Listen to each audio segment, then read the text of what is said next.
दिखाई नहीं देगा, दूर से जहाज कहाँ रह जाए, बिल्कुल वहीं रह जाए, जिस रूप में होगा उसी रूप में रह जाएगा। हैं? अभी जिनका आप प्रवचन सुन रहे थे, पथिक जी महाराज, ये देखने को तो असत मतलब पृथ्वी तत्व में नहीं खत्म हो गया है, लेकिन अभी वर्तमान है। सिर्फ पृथ्वी तत्व ही इनका विलीन हुआ है,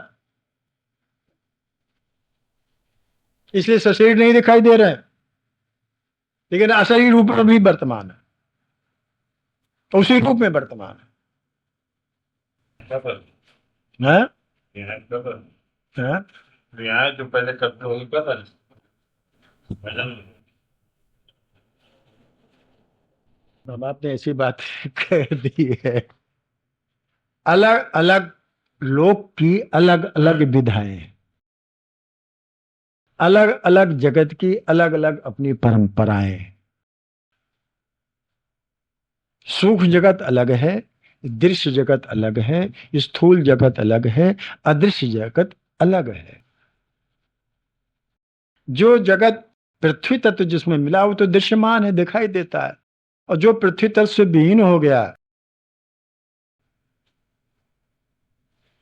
वो सूक्ष्म शरीर में चला गया।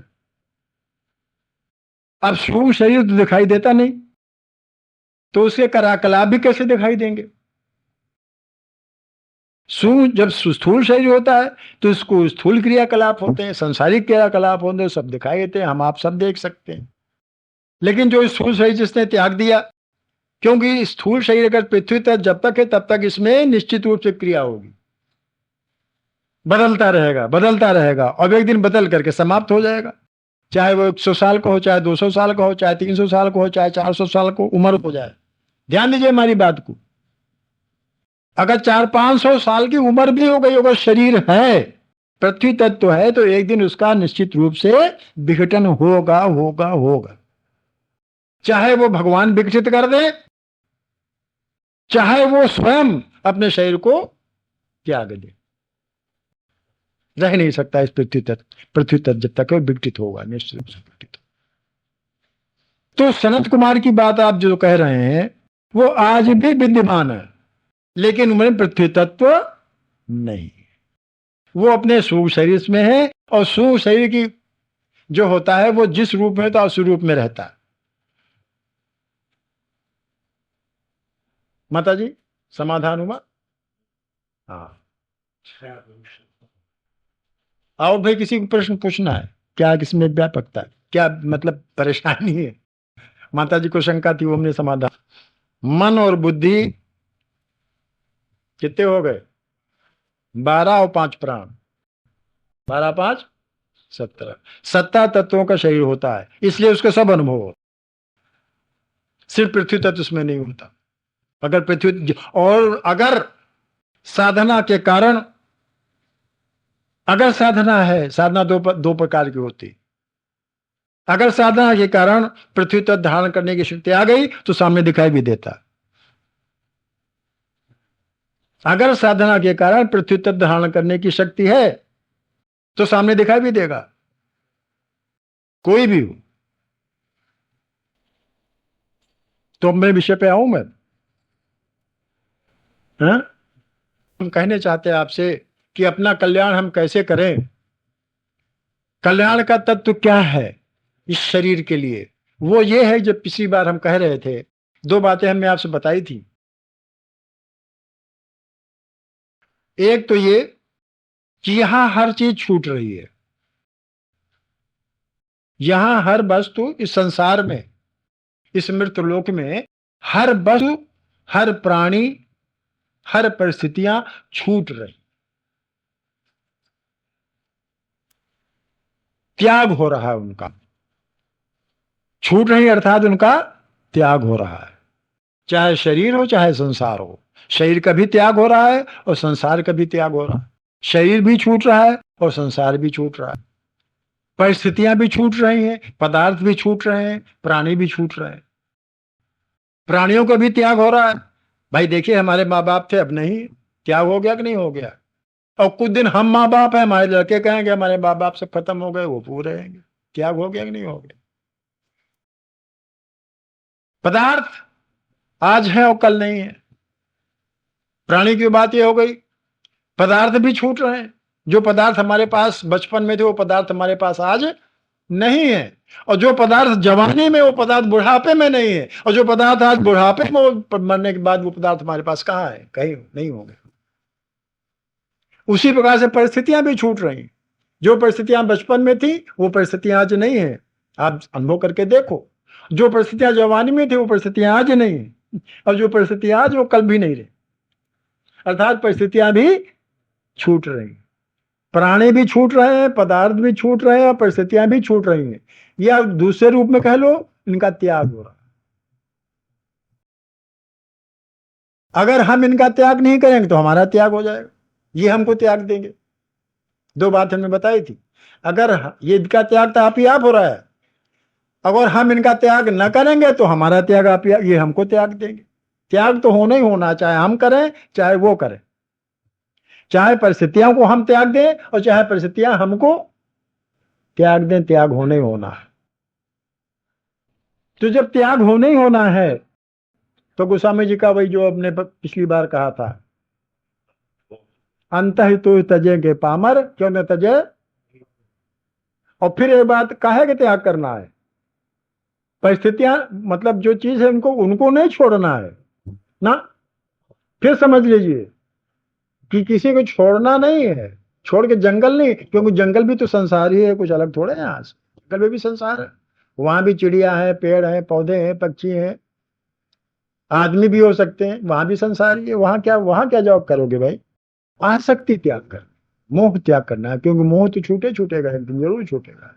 शरीर भी छूटेगा, सही साथ शरीर का मोह भी छूटेगा, ठीक है ना। तो हमारा कर्तव्य क्या है, हमारी ड्यूटी क्या है, काहे के लिए हम यहाँ आए? कि त्याग तो होना ही होना है। तो अभी से हम त्याग करें, मोह का त्याग करें, आसक्ति का त्याग करें, जिससे कि आसक्ति का जब त्याग हो जाता है, मोह का जब त्याग हो जाता है, तो कर्म आप ही आप सुधर जाते हैं। कर्म बिगड़ते जानते हो कब है? आसक्ति जब होती है, मोह जब होता है, तब कर्म बिगड़ने शुरू हो जाते हैं। और जब कर्म बिगड़ने शुरू हो जाते हैं तब क्या होता है? प्रारब्ध बिगड़ता है। जब कर्म बिगड़ेंगे तो कर्म के अनुसार प्रारब्ध बनते, प्रारब्ध बिगड़ेगा, कर्म सुधरेंगे, प्रारब्ध सुधरेगा। और जितनी जो कुछ भी होता है हम प्रारब्ध लेके आएंगे और प्रारब्ध लेके ही जाएंगे। सीधी बात, वैज्ञानिक बात है। प्रारब्ध लेके आएंगे और पाए हैं और प्रारब्ध लेके ही जाएंगे। कर्म के अनुसार प्रारब्ध मिला है जो हम भोग रहे हैं, और कर्म के अनुसार ही प्रारब्ध लेके जाएंगे जो आगे भोगेंगे। तो कर्मों का सुधार, और कर्मों का सुधार तभी होता है जबकि आसक्ति छूटती है। और आसक्ति में आकर, आसक्ति मतलब राग, आसक्ति मतलब राग। आदमी में जब राग प्रधान हो जाता है आदमी, तब उसको धर्म कर्म दिखाई नहीं देता। एक बात ध्यान दीजिए हमारी आदमी भैया, एक बात ध्यान दीजिए, रागी आदमी को अनुराग नहीं, अभी आप समझिए अनुराग की बात कर रहे थे, राग, अभी की बात कर रहे थे, अनुराग नहीं, राग। रागी आदमी को धर्म कर्म से कोई मतलब नहीं होता है, क्योंकि राग धर्म कर्म की तरफ प्रेरित ही नहीं करता। जो करना चाहिए वो तो आदमी करता है, और राग के वशीभूत होकर जो ना करना चाहिए, जिससे कर्म बिगड़ते हैं, वो भी करता है। तो इसलिए सबसे प्रधान कारण है, सबसे प्रधान कार्य ये है कि हम अभ्यास करें। काहे का अभ्यास करें? आसक्ति के त्याग का। घर नहीं त्याग करना है, प्राणियों के नहीं त्याग करना है, पदार्थों का नहीं त्याग करना है, परिस्थितियों को त्याग नहीं करना है, बल्कि इनके प्रति आसक्ति का त्याग करना। मोह का त्याग करना है, सेवा करनी है। और ये कब होगा? जबकि हमारा एक भाव हो जाएगा कि इनकी सबकी हमें सेवा करनी है, सेवा करनी है, आसक्ति नहीं करनी, सेवा करनी है। और ये सब अभ्यास साधन दो प्रकार को होता है। एक तो ये होता है कि अभ्यास पूर्वक परमात्मा का चिंतन। देखिए, ध्यान दीजिए हमारी बात को। साधना, वकील साहब, साधना दो प्रकार की होती है। एक तो अभ्यास पूर्वक परमात्मा का चिंतन, साधना। और दूसरा स्वरूप होता है कि विचार पूर्वक जड़ता का त्याग। विचार पूर्वक जड़ता का त्याग, दोनों में से कोई एक अभ्यास के लिए दोनों सिद्ध हो जाएंगे। चाहे आप विचार पूर्वक जड़ता का त्याग करिए, जड़ता मतलब ये संसार, जड़ता मतलब ये संसार जो दिखाई दे रहा है, पदार्थ, प्राणी और परिस्थितियां, ये जड़ता है। चाहे आप विचार से इनका त्याग कर दीजिए, तब परमात्मा प्राप्ति आप हो जाएगी। क्योंकि दो ही चीजें यहां हैं, संसार और परमात्मा, या परमात्मा में संसार, या संसार में परमात्मा। तो जब जड़ता का त्याग हो जाए तो परमात्मा पहले से ही मौजूद है। देखिए ना, परमात्मा पहले से ही, जैसे हमने बताया ना कि ज्ञान और अज्ञान, ज्ञान पहले से ही मौजूद है। अज्ञान का त्याग होते ही ज्ञान सामने आ जाता है। क्यों मास्टर साहब? आप बच्चे को ज्ञान नहीं देते हैं, बल्कि अज्ञान का नाश करते हैं। बच्चे को ज्ञान नहीं देते, बच्चे, ज्ञान तो पहले से मौजूद है। अज्ञान जो घेरा हुआ, अज्ञान को मिटाते हैं। अज्ञान को मिटते ही ज्ञान सामने आ जाता। इसी तरह से जड़ता के मिटते ही भगवान सामने आ जाता। जड़ता के कारण भगवान सामने नहीं आ रहा है, भगवान का अनुभव नहीं हो रहा है। जैसे ही जड़ता का त्याग होता है, वैसे ही भगवान सामने आ जाते। तो या तो आप विचार द्वारा जड़ता का त्याग कर दीजिए, तो भगवान तो है, ये पहले से ही मौजूद है, वो कहीं गए थोड़े हैं, हमारे अंदर मौजूद हो पहले से ही। जड़ता का त्याग होते ही भगवान का अनुभव होने लगता है। या फिर अभ्यास पूर्वक भगवान का चिंतन करे, परमात्मा का चिंतन करे, तो फिर ये वो फिर हो जाए, जहां परमात्मा का चिंतन आरंभ हो गया, दिमाग में परमात्मा की बात समा गई। दिमाग में जहां भी परमात्मा की बात आई, हर जगह परमात्मा देखने लगे, वहां संसार आप ही आप दिमाग से निकल जाता है। वहां जड़ता का त्याग आप ही आप हो जाता है, क्योंकि सामने तो भगवान दिखाई देने लगता है। निगाहों में तुम हो और ख्यालों में तुम हो। उस समय तो भगवान, हमने कहा अभ्यास करो, चिंतन करो परमात्मा का, तो ख्यालों में भी भगवान आ जाता है और सामने भी भगवान दिखाई देने लगता है। तो जड़ता का त्याग तो आप ही आप हो जाता है। इसीलिए साधना दो प्रकार की हमने बताया है। या तो आप विचारपूर्वक जड़ता का त्याग कर दो, या तो फिर अभ्यास पूर्वक भगवान का चिंतन आरंभ कर दो।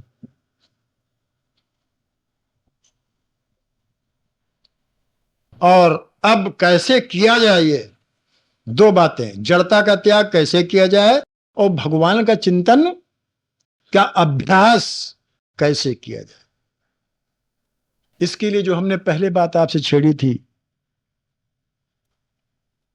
क्षेत्र वाली और क्षेत्रज्ञ वाली, कि आप सबसे पहले आप ये जाने कि हम शरीर नहीं है। शरीर अलग है और शरीर वाला अलग है। ये बिल्कुल जब तक दृढ़ता नहीं आएगी इसमें, हमने तो ये दृढ़ कर रखा है अभी तक कि हम शरीर हैं, और ये बात एकदम दृढ़ हो गई कि हम शरीर, जबकि बिल्कुल गलत है। हम शरीर है ही नहीं है, हम तो शरीर से बिल्कुल अलग हैं। उदाहरण के लिए हम बता रहे हैं, अगर कोई खेत वाला है और खेत में जाकर बैठ जाए और कहे हम खेत हैं, आप मानेंगे इस बात को? अगर कोई खेत का मालिक है कि भाई ये हमारा फलाना खेत है, 4 बीघे खेत हमारा है, और जाके खेत में बैठ गया और कहे हम तो खेत हैं, ऐसा तो हो नहीं सकता है? खेत वाला अलग रहेगा और खेत हमेशा अलग रहेगा। ये टंडन जी का कमरा है, टंडन जी का कमरे में बैठ जाए हम तो कमरा है, हो ही नहीं सकता। टंडन जी अलग रहे, कमरा अलग रहेगा, हमेशा अलग रहेगा। भैया ये बात है कि नहीं है? अगर खेत वाला जाओ, खेत में बैठ जाओ कहे हम तो खेत है, नहीं हो सकता। खेत अलग रहेगा, खेत वाला अलग रहेगा, हमेशा अलग रहेगा। ठीक इसी प्रकार से ये शरीर अलग है और शरीर वाला अलग है, लेकिन गलती से हम शरीर में बैठ गए, हम कहते हैं हम शरीर हैं। बिल्कुल वही बात लागू होती है यहां पर। और जहां हमने इस बात को समझ लिया कि हम शरीर हैं, तो शरीर का दुख हमारा दुख हो जाता है, शरीर का सुख हमारा सुख हो जाता है। और उस शरीर से जो लगाव अन्य लोगों को है, अन्य शरीरों से, उनसे हमारा संबंध हो जाता है। ये सब जितने संबंध है सब शारीरिक संबंध। मैं शरीर हूं और मेरा शरीर है। जिस क्षण ये भावना आई कि मैं शरीर हूं और मेरा शरीर है, अर्थात मैं खेत हूं, खेत मेरा है। जब खेत मैं हूं, बड़ी गड़बड़ बात है। जब खेत मेरा है, ये सही बात। ये हाथ मेरे हैं, ये तो बात आप मानते हो। इसके माने जब आप ये कहते हो कि खेत, ये हाथ मेरा है, तो इसके माने हाथ और मैं दोनों अलग अलग हैं। ये सबके अनुभव की बात है, लेकिन इस अनुभव के को अपने अंदर दृढ़ता प्रदान करनी है कि हम इस शरीर के मालिक हैं। हम शरीर नहीं हैं, हम इस शरीर के मालिक हैं। देखिए, एक होता है जीव, एक होता है जगत, एक होता है परमात्मा। ध्यान दीजिए, 1-2 मिनट बात करके छुट्टी करते हैं। एक होता है जीव, एक होता है जगत, एक होता है परमात्मा। जीव क्या है? मैं जीव हूं। अंदर जो बोल रहा है वो कौन है? जीव। जगत क्या है? जो ये सब दिखाई दे रहा है, ये क्या है? जगत है। परमात्मा क्या है? जो जीव और जगत दोनों का मालिक है। परमात्मा क्या है? जो जीव और जगत दोनों का मालिक है। अब भाई देखो, जीव के बारे में थोड़ा बहुत हम जानते हैं। क्यों भाई? थोड़ा बहुत जानते ही जीव के बारे में, सब नहीं जानते, थोड़ा बहुत जानते हैं। जगत के बारे में भी थोड़ा बहुत हम जानते हैं, लेकिन परमात्मा के बारे में हम कुछ नहीं जानते। अर्थात जीव और जगत के बारे में चिंतन तो हो सकता है, क्योंकि इसके बारे में थोड़ा जानते हैं, थोड़ा नहीं जानते। तो जिसके बारे में थोड़ा जानते हैं, थोड़ा नहीं जानते, उसके बारे में सिर्फ चिंतन हो सकता है, और खूब चिंतन हो सकता है। सोच विचार सकते हैं कि भाई ये क्या है, ये क्या है, वो क्या है। लेकिन जिसके बारे में कुछ भी नहीं जानते, उसका चिंतन कैसे हो? उस पर मेरे भाई मात्र विश्वास करना पड़ेगा, श्रद्धा करनी पड़ेगी। जो जिसके बारे में हम कुछ भी नहीं जानते, उसके बारे में तो हमें सिर्फ मात्र श्रद्धा और विश्वास ही करना पड़ेगा। तो 2 बातें ध्यान में रखिए, बात बता के छुट्टी करता हूं कि जीव और जगत के बारे में चिंतन करिए, सोचिए, विचार करिए कि ये संसार है क्या, जीव क्या है और ये जगत क्या है, इसका तत्व क्या है। और भगवान के बारे में श्रद्धा और विश्वास रखिए कि भगवान है, निश्चित रूप से, और अपार श्रद्धा भगवान पर रखिए। श्रद्धा और विश्वास भगवान के प्रति, और चिंतन किसके प्रति? सोचना विचारना किसके प्रति? जगत के प्रति, जीव के प्रति विचार करिए, तब आप दिखाई देगा कि क्या तत्व है। पिछली बार हमने कहा था, गुल, क्या कहा था? गुल, शोर, बबूला, आग, हवा, कीचड़, पानी, सब मिट्टी है। हमने देख लिया इस दुनिया को, सब धोखे की सी टट्टी। जब आप ये समझ लोगे संसार में आकर के, सब धोखे की टट्टी, कुछ नहीं है। सारे रिश्ते, सारे संबंध, सारे पदार्थ कुछ नहीं है, ये सिर्फ क्षण मात्र के हैं, आज है कल नहीं है, अभी है अभी नहीं है। अरे भाई अभी है अभी नहीं है, अभी है अभी नहीं है। ये संसार का तत्व है। ये चिंतन करने की बात है, समझने की बात है, विचारने की बात। और भगवान के बारे में विचार हो नहीं सकता, क्योंकि उसके बारे में हम कुछ जानते ही नहीं, क्या विचार करें। उस पर मात्र श्रद्धा और विश्वास ही रखनी पड़ेगी कि हाँ भगवान है और व्याप्त है, हम सब में व्याप्त है।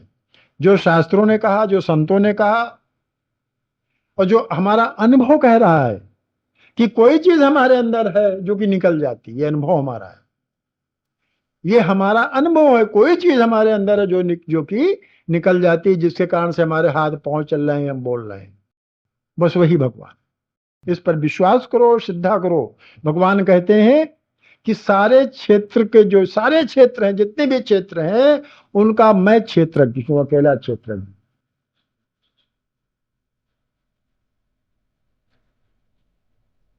श्रीमद् गीता का 13वां अध्याय का पहला ही श्लोक है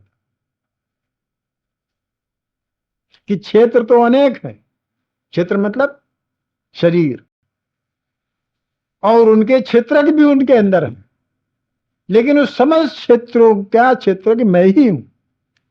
अर्थात जितने भी जीव हैं अंदर, उन सब का मालिक या मैं खुद ही वही हूं, पहला ही श्लोक कहता है।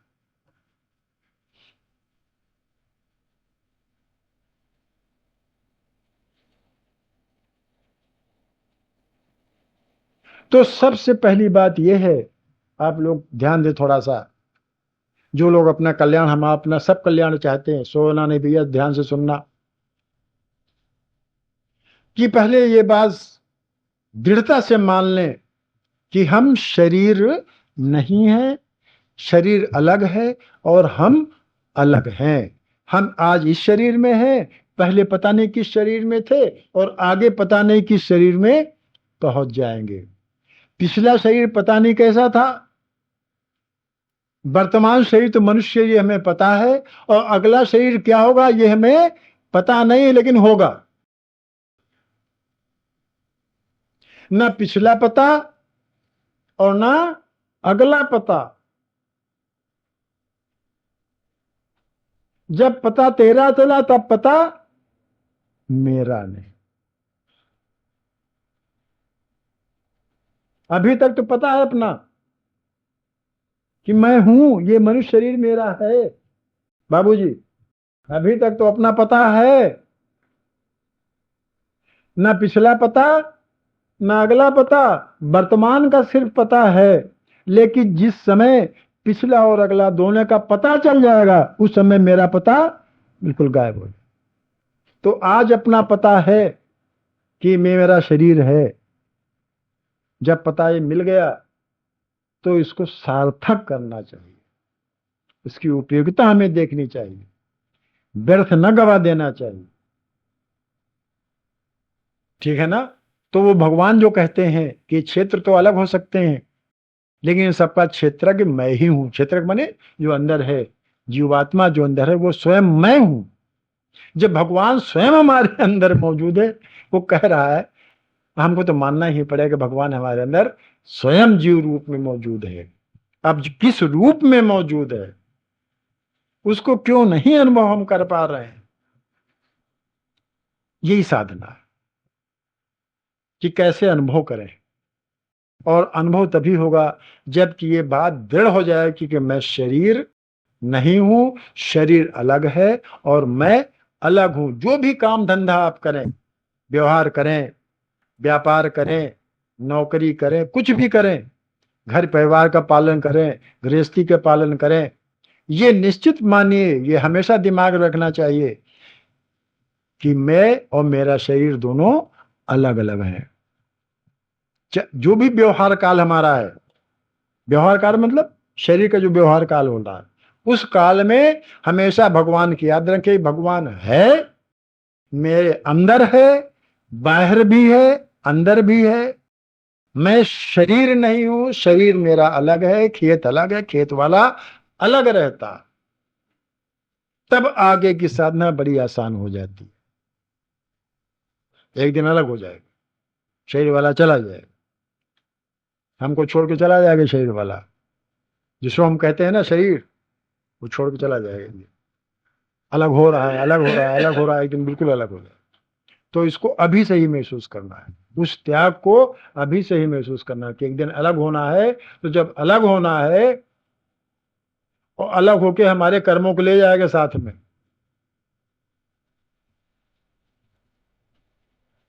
तो कर्म सुधार अपने आप हो जाता है।